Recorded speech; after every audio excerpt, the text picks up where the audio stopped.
আজকে আলোচনা করব অশ্ব সম্বন্ধে, হেমোরয়েডস। এই অশ্ব কেন হয় তার কারণগুলি হচ্ছে ফাইবার কমযুক্ত খাবার খাওয়া, রাত্রি জাগরণ এবং অতিরিক্ত পরিমাণে মাংস খেলে অশ্বর সমস্যা দেখা দেয় এবং কম শাকসবজি খাওয়া, অতিরিক্ত রাত জাগা বার্ধক্যজনিত কারণে হতে পারে এবং মহিলাদের ক্ষেত্রে গর্ভাবস্থার সময় বা গর্ভাবস্থার পর পাইলসের সমস্যা দেখা দিতে পারে। এই পাইলসের সমস্যা মেটাতে জল বেশি পরিমাণে খেতে হবে, অনিয়মিত জীবনযাপন বন্ধ করতে হবে, শাকসবজি বেশি পরিমাণে খেতে হবে এবং যত পরিমাণে পারা যাবে ফাইবারযুক্ত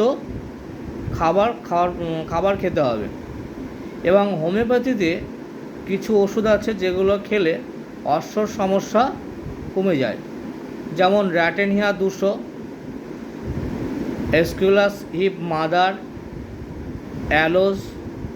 এবং খেয়াল রাখতে হবে যদি কোষ্ঠকাঠিন্য সমস্যা থাকে সেখানে সালফার এবং নাক্স উপকারী ভালো কাজ করে।